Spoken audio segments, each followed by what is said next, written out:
그래서 우리는 기독교를요, 감사의 종교라 그럽니다. 어떤 조건이나 환경에 상관없이 감사하며 사는 사람이 있는가 하면, 어떤 사람은 모든 걸 다 가졌는데도 감사하지 못하는 사람들도 있어요. 여러분, 세상에 하나님을 알지 못하고 예수님의 십자가의 사랑을 알지 못하는 사람들은 원망 불평하고 살 수 있지만, 오늘 저와 여러분은 이 은혜를 깨달은 자들인 줄 믿습니다. 그러니까 우리는 하나님의 은혜에 뭐하고 살아야 됩니까? 감사하며 살아야 되잖아요. 그죠? 근데 결국은 이게 보니까 뭐의 문제냐면 자아의 문제라는 거예요. 병든 자아를 가지고 있는 사람은 아무리 환경과 조건이 좋아도 감사가 없고, 반면에 건강한 자아를 가지고 있는 사람은 늘 감사하며 살게 되는 줄로 믿습니다. 뭐 환경에 대해서 이런 핑계 저런 핑계를 댈 수 있지만, 건강한 자아를 가지고 있는 사람은 늘 감사하게 되는데, 건강한 자아를 가진 사람의 특징을 책에서 보니까요, 9가지가 있어요. 첫 번째는 짧게 말씀드리면 호기심이 많고 미래를 향해 도전한다. 두 번째는 일관성이 있고 긍정적이며 안정감이 있다. 세 번째는 사람들의 눈치를 보지 않는다. 네 번째는 잘못을 인정할 줄 알고, 다섯 번째는 자신의 감정과 생각에 솔직하다. 여섯 번째는 자신감이 있고 절제를 잘하는 편이고, 일곱 번째는 다른 사람을 이해하고 배려한다. 여덟 번째는 네, 아니오가 분명하다. 아홉 번째는 실패를 두려워하지 않는다. 여러분 모두 이런 건강한 자아를 가지시기를 주님의 이름으로 축원합니다. 근데 감사하지 못하는 자아상, 다시 말해서 병든 자아상은 어떤 특징이 있을까? 반대로 분노가 많고 감정이 업다운이 이렇게 올라갔다 내려갔다, 이게 심하대요. 또 부정적이고 믿지 못하고, 사람들이 나를 어떻게 생각할까? 사람들 눈치를 많이 보는 거예요. 사람들을 배려하는 게 아니라 사람들의 쳐다보는 거에 눌려 사는 거죠. 그죠? 그리고 네 번째로는 자신의 잘못을 인정하지 않는답니다. 그리고 내 생각과 감정을 잘 표현을 못해요. 가둬두니까 이게 뭐가 됩니까? 이게 불평이 되고 불만이 되겠죠. 여섯 번째는 버림받을까봐 도망가요. 맞서서 싸우는 게 아니라 상처받을까봐 피해가 버리고 숨어버린다는 거예요. 일곱 번째는 열등감과 피해의식이 많고 절제가 잘 안 된대요. 그리고 여덟 번째는 내 입장에서만 생각하는 좀 이기적인 모습이 있고, 내가 항상 피해자고 내가 항상 손해를 보고 있고, 아홉 번째는 약자에게 강하고 강자에게 약하다. 열 번째는 실패가 두려워서 어떤 도전을 하지 못한다. 이렇게 돼 있더라고요. 여러분, 인간의 역사는 우울합니다. 왜 우울하냐면 죽음이라는 것이 있기 때문에, 모든 것이 죽음으로 끝나기 때문에 우울합니다. 그래서 인간은 죽음을 두려워하고 있고, 그 죽음을 정복하기 위해서 부단히 노력도 해보지만 아직도 현대의학은 이 죽음을 정복하지 못하고, 여러분이 아시는 아주 잘 무슨 그 분야마다 전문 의사가 있잖아요. 그죠? 최고 이름이 높은 사람. 근데 그런 사람도 아무리 실력이 좋아도요, 30%가 넘질 못한다 그래요. 10명이 가면 3명은 고칠 수 있어도 나머지 70%, 7명은 어떻게 돼요? 손 쓸 수가 없는 거예요.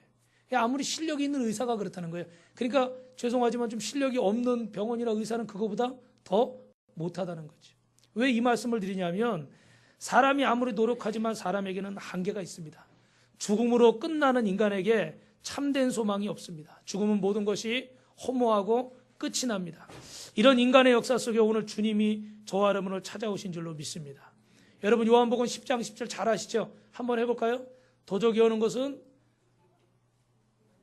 이건 몇 년을 하는데 그걸 못해요. 다시 따라합니다. 도적이 오는 것은 도적질하고 죽이고 멸망시키려는 것이지만, 내가 오는 것은, 여기서 내가 누구예요? 주님이죠. 그죠? 주님이 오는 것은 생명을 얻게 하고 더 풍성히 얻게 하려 함이라. 믿으시면 아멘 합니다. 그러니까 원수마귀는 우리를 죽이고 멸망시키려고 오는 거예요. 오늘도 질병을 가져다 주고, 상처를 가져다 주고, 실패를 가져다 주고, 원망, 불평, 증오, 미움을 가져다 주는 거예요. 가난을 가져다 주고 저주를 가져다 주는 거예요. 그런데 우리 예수님은 이 모든 저주를 끊어버리시고 우리가 영원한 생명을 얻되 더 풍성히 얻게 하시려고, 여러분 더 잘 살게 하고, 더 건강하게 살게 하고, 더 똑똑하게 살게 하고, 두 손 들고 아멘한 이쪽에 계신 박 권사님만 갑절로 은혜 받을 줄 믿습니다. 다른 분들이 서운하겠죠, 그죠? 다시 한번 더 풍성히 얻게 하실 줄 믿습니다. 죽음으로 끝나는 우울한 인간 역사 속에 우리 주님이 사망 권세를 깨트리시고 오셔서 죽을 수밖에 없는 이 인생을 축제의 역사로 바꿔놨습니다. 그게 바로 뭡니까? 한번 따라하십니다. 복음의 능력. 그 바울은 뭐라고 그래요? 내가 복음을 부끄러워하지 않는다. 이 복음을 믿는 모든 자에게 구원을 주시는 하나님의 능력이 되기 때문이다. 고린도전서 1장 18절에 십자가의 도가 멸망하는 자들에게는 미련한 것이지만 구원은 우리에게는 하나님의 능력이다. 때로는 세상 사람들이 여러분 믿지 않는 가족이나 주변 사람들이 예수 믿는다고 그러고 찬송하고 전도하라고 하고 뭐 봉사하고 헌신하려고 하면요, 이상한 사람 보듯이 합니다. 기도하는 거 보고 이상하듯이 예수 믿는 게 미련하고 마치 미개한 사람인 것처럼 그렇게 취급할 때가 있어요. 그런데 바울은 뭐라고 합니까? 나는 복음을 부끄러워하지 않는다. 왜? 이 복음에는 어떻게 돼요? 구원 얻는 하나님의 능력이 있기 때문이다. 할렐루야. 여러분 옆 사람이 아무리 뭐라고 그래도요, 당당하게 기도하시기 바랍니다. 당당하게 외치시기 바랍니다. 당당하게 성경 찬송 들고 다니시기 바랍니다. 할렐루야. 물론 내 모습이 너무나 부끄러워서 때로는 그걸 보여주기가 어려울 때도 있어요. 교회 다닌다, 예수 믿는다 말하기 어려울 때도 있어요. 그러나 그럼에도 불구하고 여러분 복음을 부끄러워하지 말고 복음을 자랑하시길 바랍니다. 이것이 멸망하는 자들에게는 십자가의 도가, 예수님의 십자가가 오늘 나왔던 이 로건의 이야기가 미련한 이야기지만, 그러나 구원 얻는 우리에게는 어떻게 돼요? 이게 어떻게 돼요? 축복이고 하나님의 은혜인 줄 믿습니다. 여러분 이 영상 보시면 다 은혜 받으셨죠? 은혜 안 받으셨어요? 은혜 받으셨죠? 그럼 여러분이 구원 얻는 자라는 거예요. 근데 이런 이야기를 들으면서 이런 영상을 보면서 어떻게 돼요? 아, 저게 뭐 하는 짓인가? 이런 사람은 아직도 어떻게 돼요? 구원받지 못한 자라는 거예요. 그래서 이런 하나님의 은혜가 구원 얻지 못하는 자에게는 미련한 것이라는 겁니다. 여러분 예수님만이 우리의 소망이 되시고 예수님 안에서 저와 여러분은 항상 기뻐해야 될 줄로 믿습니다. 우리 인생은 축제의 삶이 되어야 될 줄로 믿습니다. 모든 부모님들이요, 자녀들이 건강하게 행복하게 살기를 원합니다. 하나님도 마찬가지입니다. 저와 여러분이 축제 속에서 행복하게 살기를 원하시는 줄로 믿습니다. 인간이 비록 죄 때문에 고난과 질병과 슬픔과 죽음의 그림자를 안고 살아가지만 이 우울한 인간의 역사를 복음을 통해서 축복의 역사로 오늘 바꾸시기 위해 저와 여러분을 이 주일날 하나님의 성전으로 불러주신 줄로 믿습니다. 그럼 여러분 우리 인생이 이렇게 축제의 삶을 살게 하기 위해서 믿음의 거부가 되고 재물의 거부가 되고 하나님의 은혜의 거부가 되기 위해서 우리는 어떻게 살아야 될까? 따라 하시겠습니다. 해방의 축제를 즐깁시다. 여러분이 설교 노트 보시면 첫 번째 주제 해방의 축제를 즐깁시다. 우리 오늘 읽으신 말씀 26절 같이 읽어보겠습니다. 시작. 내 마음에 원하는 모든 것을 그 돈으로 사되 소나 양이나 포도주나 독주 등 내 마음에 원하는 모든 것을 구하고 거기 내 하나님 여호와 앞에서 너와 내 권속이 함께 먹고 즐거워할 것이며. 할렐루야. 하나님은 저와 여러분의 인생이 축제의 인생이 되기를 원하시는 줄로 믿습니다. 그래서 먼저 우리를 죄에서 해방시켜 주셨고 또 과거에서 해방시켜 주셨고 상처와 저주에서 해방시켜 주신 줄로 믿습니다. 여러분 그 시대를 대표하는 질병들이 있는데요, 예전에는 뭐 콜레라 같은 전염병들이 무서웠어요. 근데 그래도 이제는 의학이 많이 발달하고 이런 방역 체계들이 많이 발달하고 기술이 발달해서 그래도 많은 전염병들을 이제 예방을 하고 있습니다.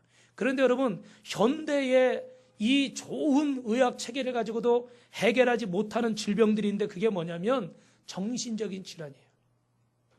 과도하게 스트레스를 받고 신경을 쓰게 되면 이 정신질환에 걸립니다. 그래서 우울증, 조울증, 우리도 여러분 가까운 사람들끼리에다가 조금만 뭐라고 그래요? 우울증인가 봐, 조울증인가 봐. 너무 쉽게 얘기하죠, 그죠? 근데 실제로요, 그런 증세들이, 병적인 증세들이 너무 많아요. 어떤 정신과 의사 얘기 들으니까 어떻게 해야 정신병입니까? 그러니까 여러분 길거리 지나가시다 보도 울록이 이렇게 선이 돼 있잖아요. 선이 돼 있는데 어떨 때 그 선을 이제 여러분 어릴 때 그런 적 있으세요? 안 밟고 지나가려고 그렇게 해본 적 있으세요? 세 분만 고개를 끄덕이시는데 선을 안 밟고 지나가려고 그 가끔 그렇게 장난처럼 할 때가 있잖아요. 그것도 정신병의 일종이래요. 그러니 뭐 정신과 안 갈 사람은 하나도 없어. 뻥끗하면 다 가야 돼. 다 우울증이고 조울증이고. 근데 뭐 이게 과하기도 하지만요, 실제로 우리 안에 이런 정신적인 질병들이 너무 많습니다. 뭐 주의력 결핍이나 그걸 뭐라고 그래요? 애들 뭐 주의력 결핍 있는 걸 ADHD인가요? 맞나요? 항상 틀리게 얘기했는데 오늘 똑바로 얘기했네. 맨날 애들한테 구박받는데 뭐 과잉 행동장애, 뭐 경객성 성격장애, 뭐 여러 이런 정신적인 질병들이 결국은 이게 다 사랑의 결핍으로 오는 중독인데 건강보험 심사평가원에서 정신질환을 호소하는 청소년들 말고 40대에서 50대 성년들만 한 해 동안 몇 명이냐? 22만 3,537명이래요. 이게 해마다 20만 명이 넘는다는 거예요. 점점점 많아진대요. 여러분, 우리는 어떻습니까? 이 신경성 질병은 현대의학으로는 근본적인 치료가 되지 않습니다. 전염병처럼 방역한다고 약 뿌린다고 되는 게 아니에요. 어떻게 하면 우리가 치료할 수 있을까요? 마태복음 19장 26절에 한번 따라합니다. 사람으로는 할 수 없으되 하나님으로는 다 할 수 있느니라. 옆에 분하고 인사하겠습니다. 시작. 사람은 할 수 없지만 하나님은 다 할 수 있습니다. 할렐루야. 믿으시면 두 손 들고 아멘 하시기 바랍니다. 이사야 61장 1절 2절에 보니까 주 여호와의 신이 내게 임하셨으니 여호와께서 내게 기름을 부으시고 가난한 자에게 아름다운 소식을 전하게 하려 하십니다. 나를 보내사 마음이 상한 자를 고치고 포로된 자를 자유케 하고 갇힌 자에게 노임을 전파하리라. 할렐루야. 성령의 기름이 부어지면 회복과 치유의 역사가 일어나고 어둠과 질병이 떠나가게 되고 저주와 중독의 영, 알코올 중독, 마약 중독, 성 중독, 여러 가지 중독들이 있어요. 그죠? 예. 이런 모든 중독과 우울증이 떠나가게 될 줄로 믿습니다. 왜 이런 우울증이나 이런 정신적인 질병이 찾아오게 될까? 원인은 상실한 마음 때문이에요. 무슨 마음 때문이라고요? 상실한 마음. 많은 사람이 잃어버린 것에 대해서 상실한 마음을 가지고 있어요. 사람을 잃어버리고 물질을 잃어버리고 관계를 잃어버리고 환경을 잃어버리고 잃어버린 것들 때문에 상처를 받습니다. 여러분도 아마 어떤 사람에게 받은 그런 상처, 배신감, 또 물질이 있었는데 물질을 어떻게 사기를 당하거나 아니면 사업을 잘못하거나 아니면 뭐가 잘못돼서 잃어버렸다거나 그거에 대한 계속되는 아쉬움, 이런 마음의 상처들이 있어요. 그죠? 누구에게 좀 심한 말을 들었을 때 그 마음에 그것이 남아있죠.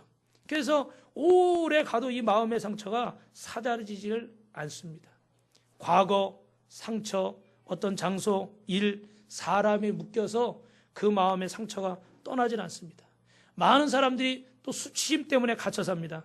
지난날의 부정함 때문에 과거에 지었던 죄의 포로가 되어서 또 나보다 나은 사람들을 보면서 열등감에 사로잡혀서 비교하면서, 그러나 여러분, 하나님의 영이 부어지면 비교 대신 감사하게 되고 슬픔 대신 기뻐하게 되는 줄로 믿습니다.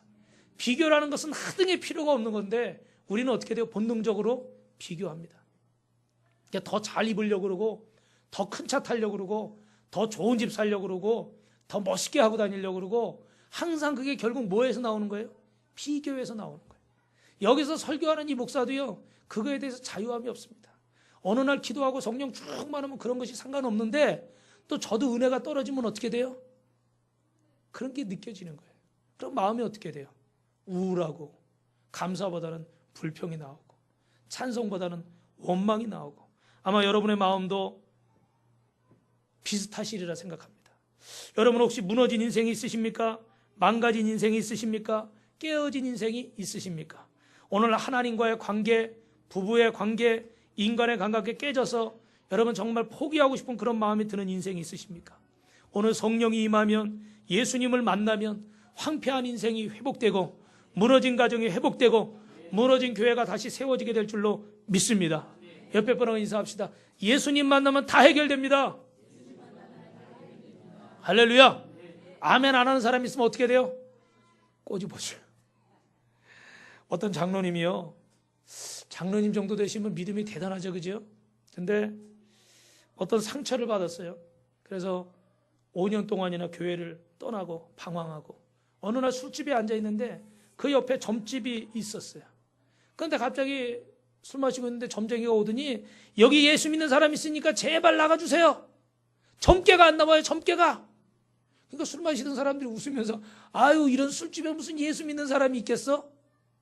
그런데 장로님 얼굴이 후끈후끈거리는 거예요. 그래서 지금은 교회를 안 가지만 그래도 명색이 장로였는데, 근데 그 점쟁이가 또 그러는 거예요. 여기 예수 믿는 사람 분명히 있어. 분명히 있으니까 빨리 나가. 이 점괘가 안 나와. 그러면서 이 장로님을 자꾸 쳐다보는 거예요. 그거 어떻게 해요? 자기를 자꾸 쳐다보니까. 그래도 너무 창피해가지고 얼른 나왔습니다. 그런데 그 술집 앞에 가로수를 탁 붙잡고 생각에 빠졌어요. 눈물이 쭉 흐르는 거예요. 무슨 생각하다 울었을까요? 주님, 제가 주님을 떠난 지가 5년이 넘었는데 주님께서는 아직도 제 안에 성령을 거두지 않으셨군요. 죄송한 마음이 들었겠지. 그랬더니 그때 주님의 음성이 마음속에 들려드려요. 아들아, 사랑한다. 할렐루야. 이분이 하나님의 성전으로 돌아갔을까요? 안 돌아갔을까요? 당연히 돌아갔겠죠. 하나님의 성령이 저와 여러분에게 함께 하시는 줄로 믿습니다. 이사야 49장 15절에 여인이 어찌 그 젖먹는 자식을 잊겠으며 자기 태에서 난 아들을 긍휼히 여기지 않겠느냐. 그들이 혹시 잊을지라도 나는 너를 잊지 아니하리라. 여러분, 그 탤런트 이광기라는 분이 있어요. 여러분 보셨을 텐데 그 태조 왕건에도 나오고 그래가지고 무명생활하다 아주 인기가 올라갔어요. 예. 그런 인기가 올라가니까 어떻게 돼요? 연예인들이 막 이제 세상 쪽으로 가까이 가는 거죠. 막 술 마시고 취하고 죄짓고. 근데 어느 날 그 아들이 신종플루가 걸렸잖아요. 석규라는 애가. 예. 근데 이 어린 7살짜리 아이가 신종플루가 걸렸는데, 근데 이 아이가 결국은 어떻게 해요? 예. 하나님이 데려가셨어요. 그 뉴스에도 막 나오고 그랬잖아요. 그죠? 근데 너무 실망해가지고 내가 아파트 옥상에 올라가서 팍 떨어지려고. 근데 그때마다 보이지 않는 힘이 자기를 끌어당기더래요. 예. 여러 가지 간증들을 막 하는데 정말 그 마음을 또 추스렸다가도 기도하다가 또 회복도 되고 그래도 또 운전하다 가보면 어느 날 그냥 막 강당 다리 같은 데서 막 떨어지고 싶고, 예? 그 아들 있는데 가서 아들 만나고 싶고, 그래서 그날도 뭐 낙골당 그런데 막 아들 만나러 가는데 너무너무 괴로워가지고 막 이렇게 어떻게 막 떨어지고 싶고 막 그러더래요. 강물에. 그런 마음이 들 때마다 하나님이 은혜를 주셨는데 그 한 2달 정도 지나가지고 방송국에서 IT에 그때 지진이 나가지고 수많은 사람들이 목숨을 잃었잖아요. 그때 그 구호 활동하는데 같이 가자는 제안이 왔어요. 그래가지고 그곳에 가게 됐는데 거기서 8살짜리 센난가 그 어떤 아이를 만났는데 그 아이가 막 울고 있더래요. 그래가지고 아저씨한테 안겨서 울어라고 탁 했는데 이 아이가 그냥 와락 끌어안고 우는데 그 자기 아이 같은 생각이 들어요. 나이도 보니까 자기 아들이 석규가 살아있으면 지금 이 아이 나이가 8살. 그런데 그날 저녁 때 그 IT에서 이제 꿈을 꾸는데요. 꿈을 꾸는데 꿈속에 자기 아들이 나타났어요. 그래가지고 아주 잔잔한 강가를 그 아이가 석규가 막 뛰놀고 있더래요. 그 너무 감사하고 행복하고 정말 불안하고 미안하고 괴로웠는데 이 천국에서 그 잔잔한 강가에서 편하게 그렇게 논일고 있으니까 너무 감사하더래요. 그래서 그 석규를 아들을 만났는데 아들이 자기한테 부탁을 하더래요. 아빠, 나 걱정하지 마. 나 여기 천국에 잘 있으니까 걱정하지 마. 근데 아빠한테 부탁이 하나 있어. 지금 이 세상에 나와 같은 아이들이 너무나 많이 있으니까 이렇게 질병으로 고통으로 가난하로 죽어가는 아이들이 많이 있으니까 내 친구들을 좀 보살펴줘. 할렐루야. 그래서 이게 자기 인생을 바꿔놨대요. 그때부터 어떻게 돼요? 구호활동하고 봉사활동하고 그래서 지진난 IT에 학교도 세우고. 할렐루야. 지금도 자기에게 주신 이 연예인이라는 이것은 하나님이 이 어린 아이들 살리라고 하나님이 주신 직분이라고 열심히 사역하고 있습니다. 할렐루야. 그 어려운 가운데 기도를 막 시키시는데 그 중에 또 셋째가 태어나서 하나님이 그 준수라는 아이를 주셔서 그 슬픔도 달랬다고 그럽니다. 사랑하는 성도 여러분, 육신의 부모도요, 자식은 가슴에 묻는다고 그러죠. 그죠? 뭐 어떤 걸로도 표현할 수 없다고 하죠.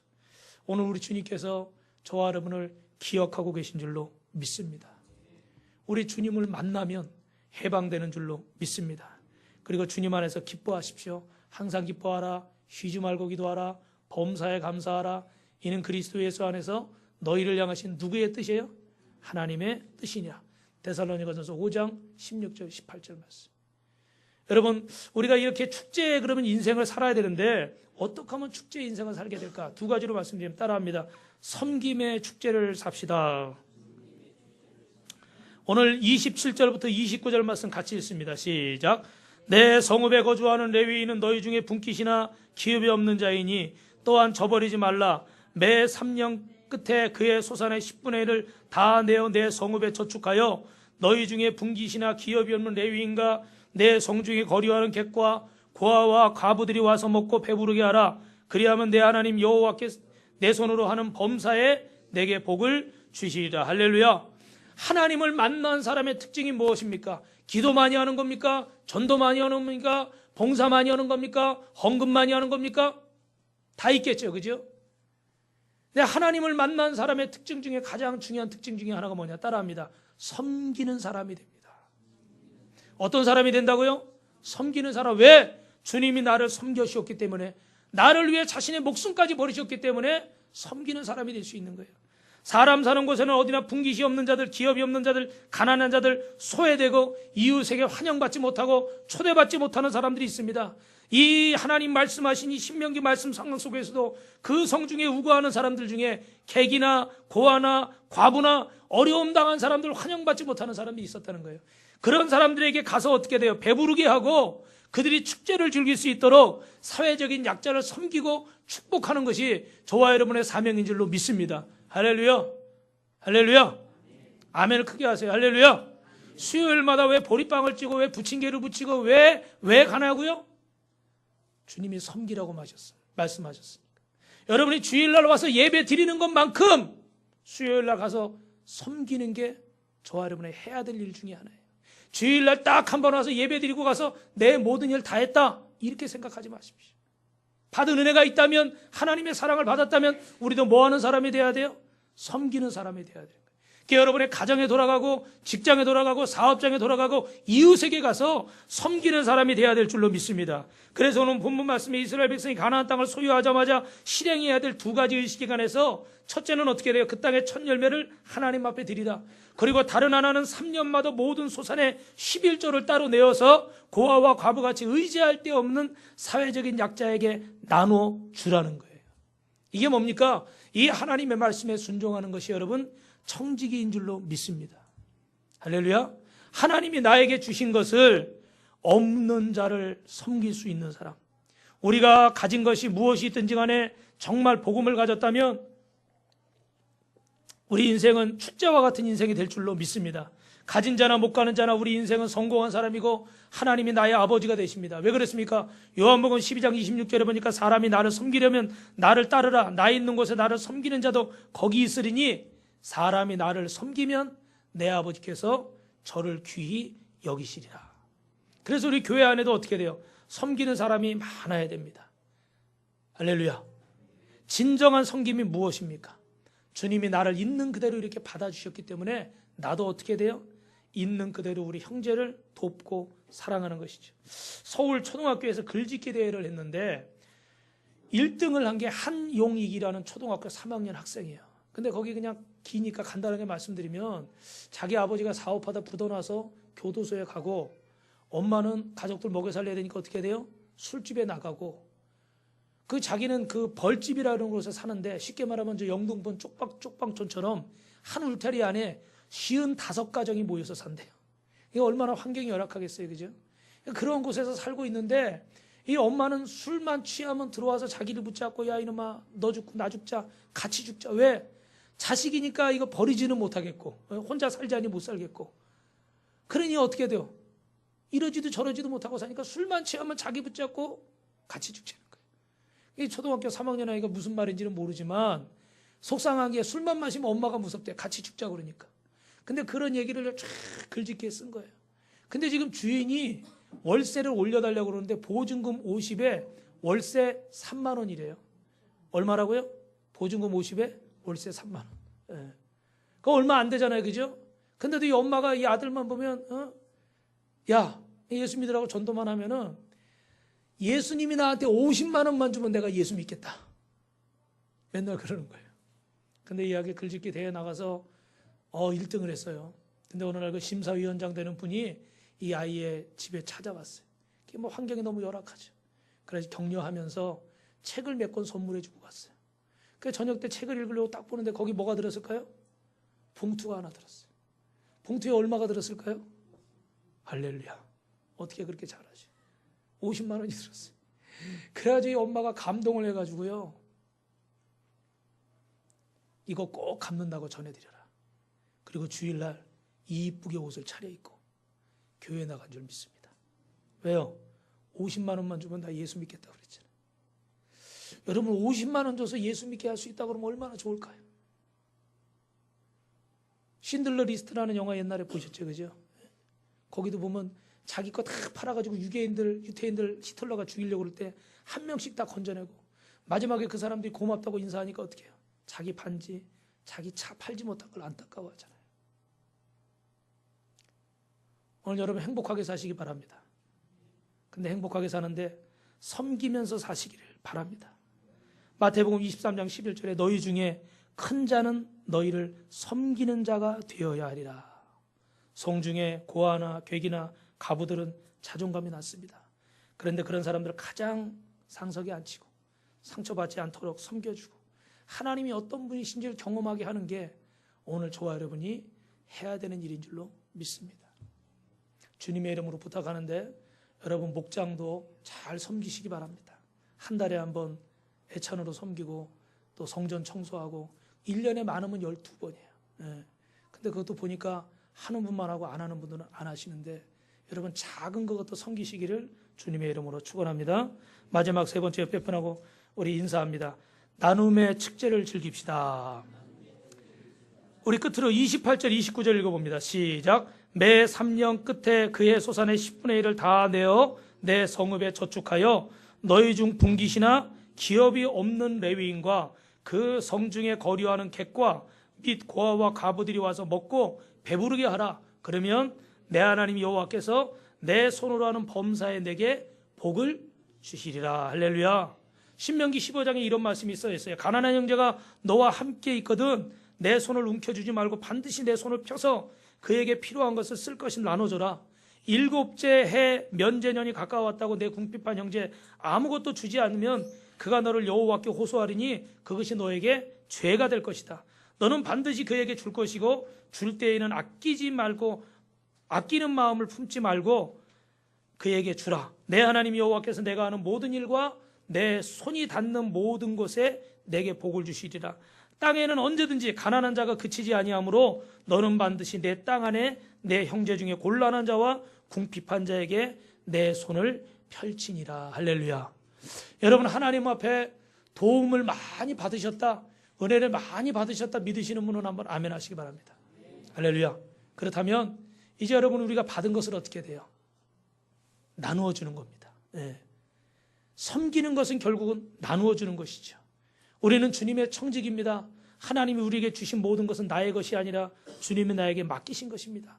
이 건강도, 이 재물도, 이 재능도, 이 모든 지식도 하나님이 내게 맡기셨다고 믿으시면 오늘 하나님을 위해서 나눠주시기 바랍니다. 오늘 29절에 보니까 내가 나눠줄 때 내 범사와 내 손으로 하는 일이 어떻게 돼요? 하나님이 복을 주신다고 그랬어요. 여러분 예수님은 잔치의 주인이 되시고 축제의 주인이 되셔서 친히 저와 여러분을 위해서 십자가에서 당신의 목숨을 우리를 위해 나눠주셨습니다. 그리고 떡을 떼어주시면서 뭐라고 그러세요? 받아 먹으라. 이것은 너희를 위해 주는 내 몸이다. 내 살이다. 받아 마셔라. 이것은 너희를 위해 주는 내 피다. 그게 당신을 갈갈이 찢어서 그래서 우리에게 다 나눠주셨어요. 여러분은 어떠십니까? 나눔은 가진 자나 부자의 전유물이 아닙니다. 누구나 할 수 있습니다. 대부분 이렇게 말합니다. 나는 가진 것이 없어서 나눌 것이 없다. 저도 교회가 아직 작기 때문에 어떤 도와달라는 그런 게 오면은 우리는 아직 작아서 아직 뭐가 적어서 아직 재정이 안 돼서 아직 뭐가 안 돼서 그런 얘기를 할 때가 많이 있습니다. 그런데 대부분은 그런 얘기를 할 때마다 마음이 어떻게 돼요? 찔려요. 우리 옛 속담에 무슨 말이 있어요? 콩 한 쪽도? 그게 가능합니까 여러분? 그 옛날에 그런 기억은 나요. 이렇게 사탕 먹을 때 보면 하나밖에 없으면 어떻게 돼요? 잘라가지고 이렇게 나눠 먹고. 껌도 하나밖에 없으면 어떻게 돼요? 반 잘라가지고. 가능합니까? 불가능합니까? 가능하더라고요. 내 거 먼저 생각하면 못하는데 하려고 하면요 가능하더라고요. 나는 가진 것이 없어서 못한다는 말은 변명이라는 거예요. 많던 적던 우리는 우리의 상황에서 할 수가 있습니다. 여러분 제가 금요일 날 드렸던 말씀인데 하와이 총영사를 지냈던 백기엽 집사님이라는 분이 그런 간증을 하더라고요. 1903년 11월 달에 우리나라에서 102명이 하와이로 가게 됐대요. 예. 근데 처음으로 하와이에 이주했는데 보니까 뭐 중국 사람, 일본 사람들이 다 자리 잡고 있어가지고 그때 102명은 거의 노예와 같은 그런 생활을 했다는 거예요. 근데 그런 상황 속에서도 우리가 이대로 살 수는 없다. 예. 우리 우선들에게 우리가 이대로 살 수는 없다. 이 가난을 물려줄 수는 없다. 그래가지고 자신들의 소득을 3등분했답니다. 첫째는 모아서 하나님의 전을 세우고, 할렐루야. 두 번째는 어떻게 돼요? 자녀들을 위해서 학교를 세우고 자녀들 교육시키는데 저축을 하고, 세 번째는 어떻게 돼요? 자신들이 생활하는데. 그 지금은요, 그 한인 중에서 거기 주지사도 나오고, 할렐루야. 경제적으로 아주 성공한 사업가도 나오고, 지금은 많이 자리를 잡았다는 거예요. 그 사람들이 지금 노예 같은 생활하는데 뭘 그걸 3등분할 게 있겠어요, 그죠? 지금 이거 먹고 다 살아도 배가 고픈데 뭐 3등분할 게 있어요. 그런데 어떻게 돼요? 그 와중에서도 하나님의 전을 먼저 세우고. 근데 신기한 게 11월 달에 이주해가지고 작정해서 해가지고 한 게 그해 1월 달에 하나님의 성전을 세웠다는 거예요. 할렐루야. 하려고는 못하는 게 없는 거예요. 그 자손들 다 공부시켜가지고 다 훌륭한 사람 만들고. 그게 지금 한인들이요, 그 사회의 주류가 돼가지고 아주 뭐 큰 소리 친다는 거예요. 나눔은 지금부터, 여기서부터, 나부터, 작은 것부터. 여러분들 아멘 소리가 작아서 다시 한번 해야 되겠습니다. 나눔은 지금부터, 여기서부터. 손든 분들 하나님이 다 사진 찍어 놓으셨어요. 사모님 사진 찍어 놨어요. 작은 것부터, 내가 할 수 있는 실천 가능한 일부터 신천하시길 주님의 이름으로 축원합니다. 누가복음 6장 38절에도 먼저 주라, 그러면 넘치도록 너희에게 안겨 주리라. 하나님의 사랑이 우리 마음에 들어오면요, 단순히 세상 사람처럼 뭐 그냥 불우이웃 돕게 하라 이런 말씀이 아니에요. 하나님의 사랑이 내 속에 들어와야 이것도 가능하죠. 여러분, 진홍 가슴새 이야기 많이 들어보셨죠? 못 들으신 분들을 위해 짧게 설명하면 진홍 가슴새라는 새가 있어요. 근데 보니까 자기는 진홍색이, 붉은색이 하나도 없어요. 잿빛, 회색 빛깔 털인 거예요. 그래서 오늘 하나님 앞에 여쭤봤어요. 하나님, 왜 저는 아무리 살펴봐도 제 몸엔 다 회색빛인데 왜 저에게 진홍 가슴새라는 이름을 져주셨습니까? 그랬더니 하나님 뭐라고 하셔요? 네가 참사랑을, 하나님의 참사랑을 경험하게 되면 그때 왜 이름을 그렇게 지었는지 알게 될 거다. 근데 세월이 좀 지나고 어느 날 보니까 자기 둥지 근처에 저쪽에서 사람들이 십자가의 사람을 못 받고 있는데 너무너무 안타까운 거야. 그리고 머리에는 뭘 쓰고 있어요? 가시면류관을 쓰고 있어요. 그래서 자기가 날아가서 안타까워가지고 어떻게 돼요? 그 가시를 부리로 하나하나 뺀 거예요. 근데 뺄 때마다 어떻게 돼요? 피가 조금씩 터져나오겠죠. 그치? 그 터져나온 피가 자기 몸에 어떻게 해요? 묻는 거예요. 그 돌아와가지고 가시를 뽑다가 돌아와가지고 씻는데 씻겨요, 안 씻겨요? 안 씻겨요. 그리고 새끼를 낳았는데 어떻게 돼요? 가슴에 진홍 색깔 털이. 그래서 그때서 깨닫는 거죠. 아, 하나님이 하신 말씀이 이 말씀이었구나. 하나님의 참 사랑을 깨닫게 되면 우리 소망 없던 잿빛 같은 인생이 주님의 보혈로 깨끗하게 되고 소망이 넘치는 인생이 되고 하나님의 사랑으로 뜨거워지는 인생이 되게 될 줄로 믿습니다. 더 이상 나에 대해서 실망하고 좌절하고 죄책감을 느끼고 자포자기하고 있던 우리 인생들이 정말로 하나님의 말씀으로 새롭게 되고 기도로 무장하게 돼서 하나님 앞에 승리하는 인생이 될 줄로 믿습니다. 사랑하는 성도 여러분, 이 얘기를 하고 정리를 하고 마치려고 합니다. 여러분도 한번 생각을 해보세요. 우리나라가 65세 이상 노인의 자살률이 인구 10만 명당 79.7명이래요. 10만 명당 한 80명 정도 되는 거예요. 근데 전체 자살률이 31.7%니까 2배죠. 노인들 자살률이 다른 나라에 비해서 OECD 경제협력개발기구에 비해서 아주 1위라는 거예요. 1위. 통계를 보면은 65세에서 73세가 63.1명, 75세 이상이 108.8명. 그러니까 75세 이상은 한 110명 정도가 10만 명당 자살을 하고 또 65세에서 74세는 63.1명, 63명 정도가 자살한다는 거예요. 그런데 같은 연령 구간의 프랑스는요, 21.6명, 35.3명. 우리 절반도 안 되고 3분의 1 정도밖에 안 돼. 일본도 29.1, 또 28.3, 스웨덴도 18.8, 17.3. 우리가 이 나라들보다 3배가 더 노인 자살률이 훨씬 높다고 합니다. 그러면 여러분, 청소년이나 청년들은 또 어떨까요? 자신이 정말 세상에 존재할 만한 가치가 있다고 생각하고 행복한 삶을 살고 정말 기쁘게 살고 있을까요?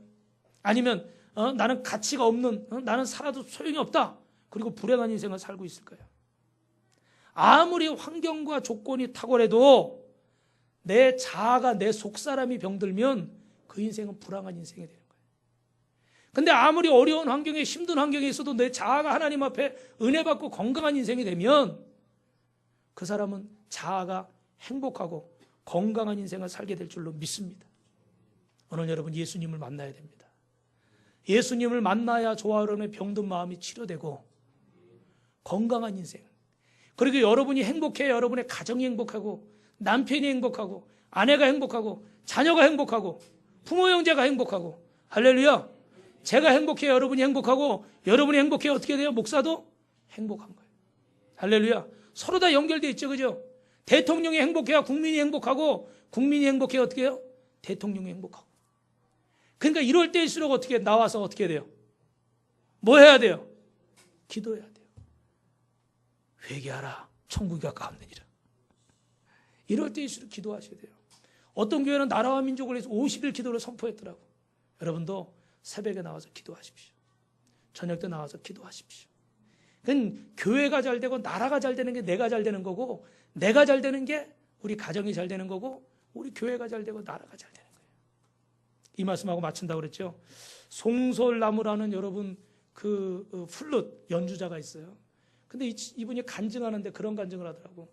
자기가 들고 있는 플룻이 2억짜리래. 아니 2억짜리가 아니라 몇 억짜리인데 전 세계에 2대밖에 없대요. 대단한 악기죠, 그죠? 근데 이분이 왜 유명해졌냐면, 여러분 옛날에 드라마 이산이라고 있었잖아요, MBC에서. 아주 그냥 뭐 수출도 많이 한 그런 잘된 드라마인데, 그 드라마 주제가를 이분이 불었어요.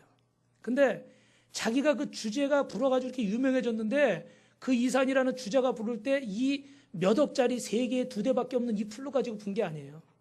여기 연필보다 조금 큰 한 요만한 나무같이 피리같이 된 거, 요만한 거 들고 나와서 들고 그러더라고요. 이거 가지고 불었다는 거예요. 근데 이게 얼마냐면요, 2만 원이래. 2만 원. 그것도 떨어뜨려서 부러져가지고 본드로 접착을 해놨대. 그래 그거 가지고 불어서 자기가 그렇게 유명해졌대요. 그러면서 그러더라고요. 여러분 제가 지금 이거 이 몇 억짜리 악기 말고 이 2만 원짜리 부러져서 본드 붙인 이 악기 가지고 제가 한번 불어볼 테니까 여러분 한번 들어보십시오. 그러고서 막 사명 있잖아요, 사명. 주님이 가신 그거를 막 다음 주에 한번 들려드릴게요. 주님이 가신 그거를 막 부르는데요. 야, 그거는 2만 원짜리 악기가 아니더라고요.